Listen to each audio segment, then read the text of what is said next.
Magandang araw, buddies. This is Chris Sniper. Nandito tayo ngayon sa Hingoog City.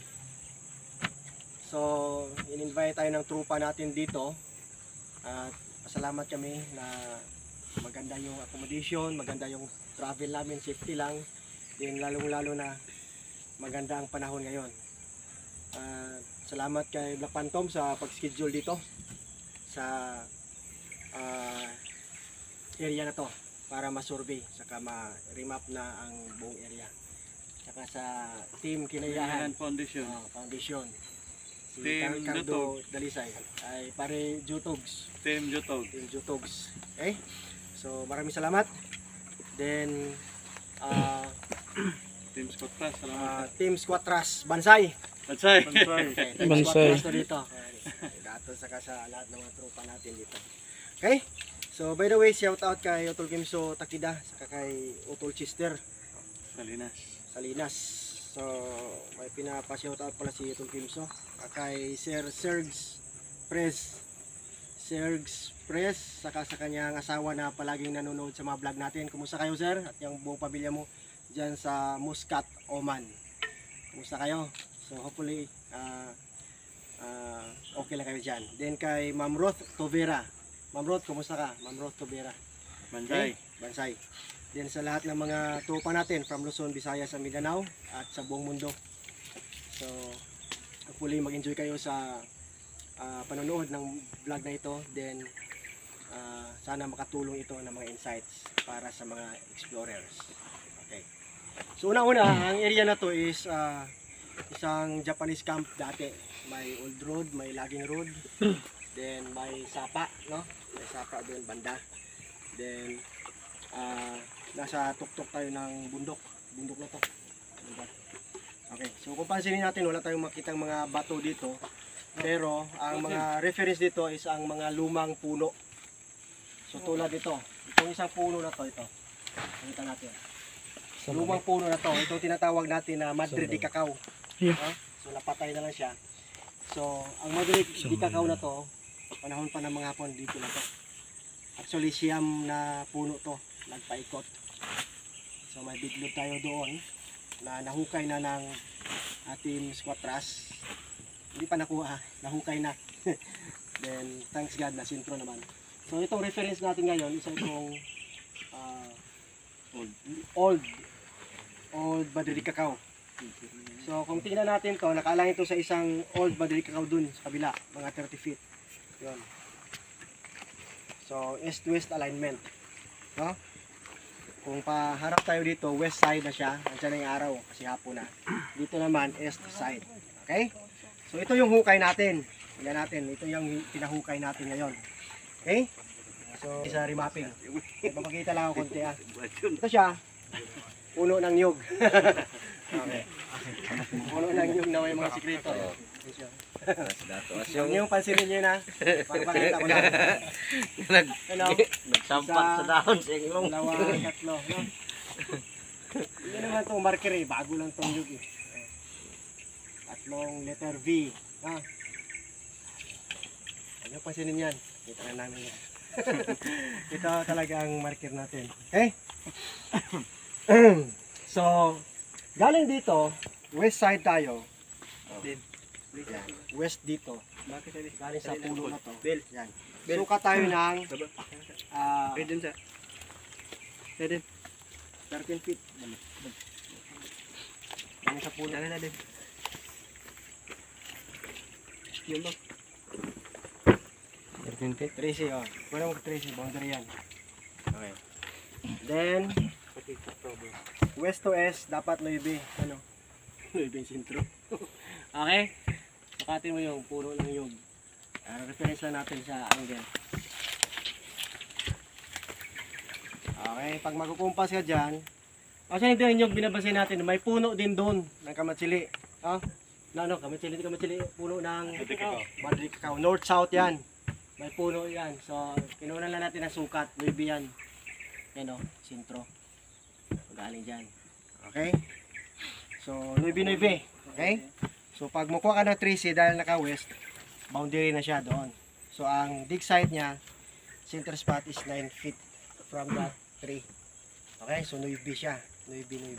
Okay. So, okay na. So, ngayon, sukatin natin ang gano'ng kalalim na ito siya.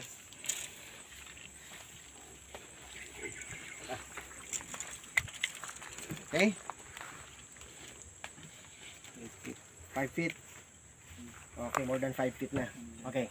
So, anong nakuha natong marker dito? Ganito. Ganito lang ito kasimple buddies. Walang mga bato dito na makikita sa labas. Doon sa big load may mga bato yun. Dito, pag dating ng 5 feet, tingnan natin, naka-compact yung lupa. You know? Yan. Puro lupa yan. Ito siya. Lupa lahat. Hinero din. Okay, yan. Pag dating ng almost 5 feet, ito yung nakita natin. Uling or charcoal. Yan. Nakita lang siya. Okay, salamat kay Brother Jet sa kasi kanyang kasama sa pag-assist dito. Yan, pure uling yan. Yan. Wow. Uling talaga yan, no?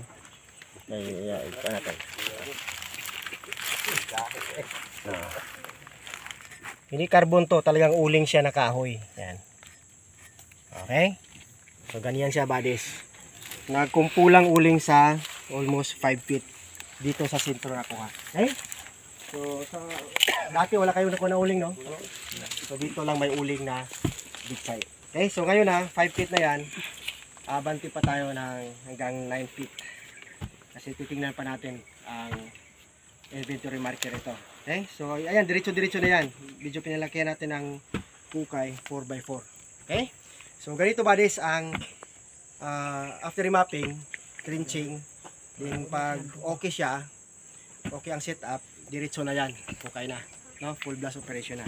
So ngayon, nakuha na natin ang angle from this tree na patay na, luma, 9 feet dito. Then yan sa niyog na yan na may may sikrito, 9 feet din, north, south, east, west. So naka-green degrees to. Ngayon, ipakita natin yung detection ng Japanese one. YouTube. Ganito na siya. On the move. Sa mga marunong gumamit ito, madali na lang yun, no? Sa hindi pa, practice kayo. Yan. Dalawang na yan, pangatlo dito. Para sigurado na papasok siya. Isa. Anong Ha? Yan. Okay lang, dyan lang. Yan yung sentro. Isa din. Isa.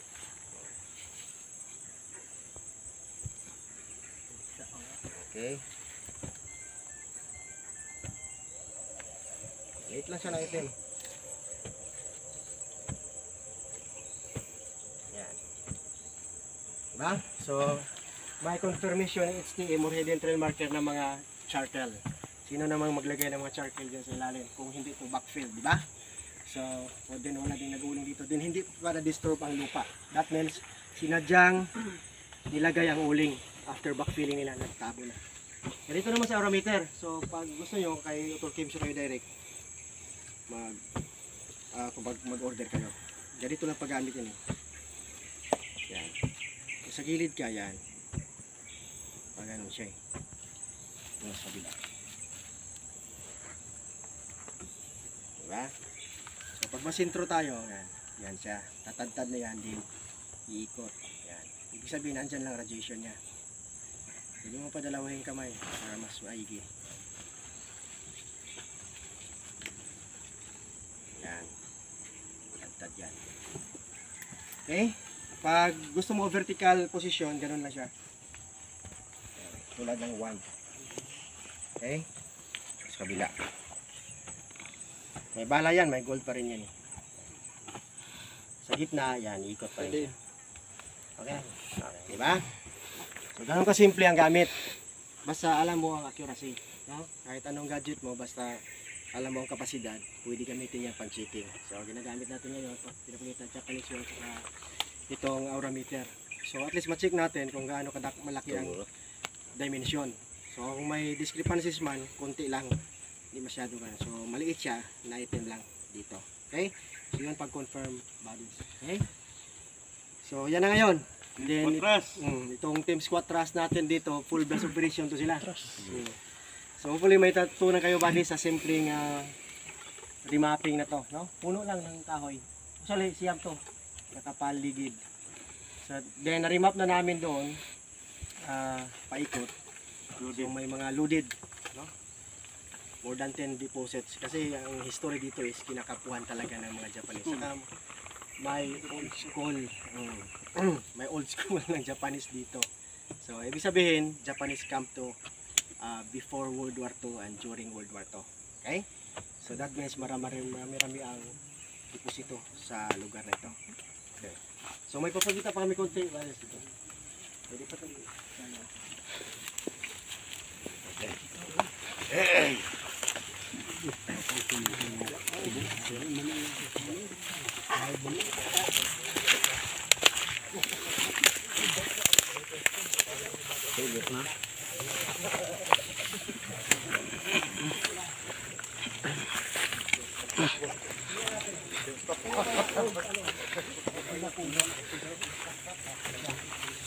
Kung tingnan natin ang mga old na puno na to, nakalain to.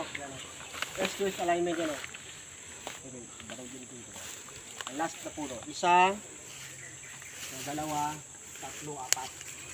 Diyan ang biglod. Hindi 1.5 yan. Biglod yan dyan. Ito apat. So may puno din doon. So puro ito Madrid de Cacao na old. Okay? So ang load dito, dito sa dulo. Kasi iba na yun. Dito yung sinabi ko kanina na north-south alignment. Naka-align to doon sa hukay natin ang norte. Norte, din south dito. Okay? So kung tingnan natin dito, may niyog din eh.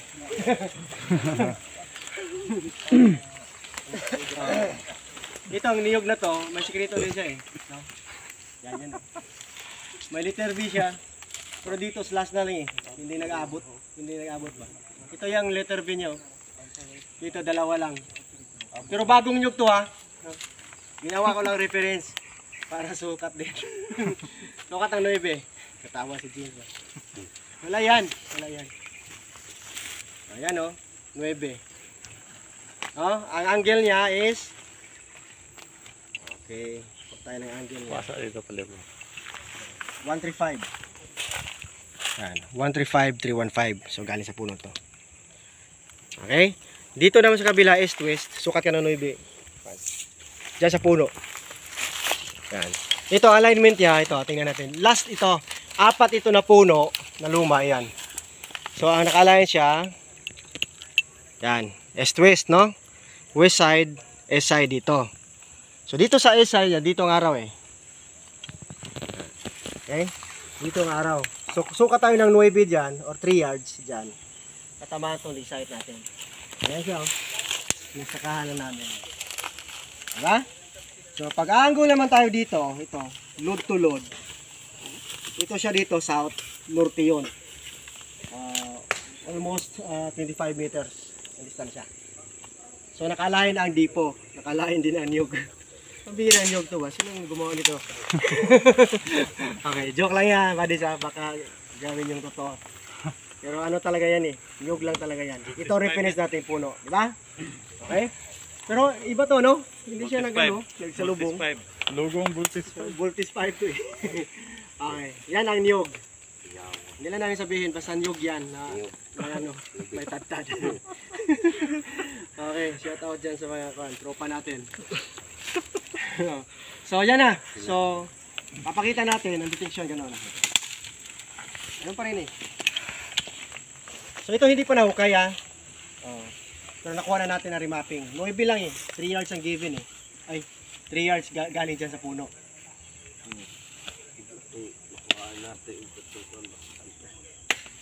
Nay nakuha dali. Ah, may kwintas na hukay dito. Ba? Kapag dyan ka na yan.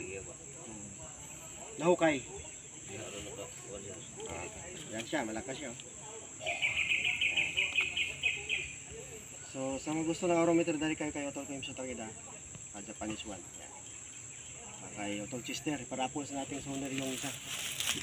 Okay, yun lang buddies. Pinapakita namin ang remapping, ang tamang sukat, then alignment. No?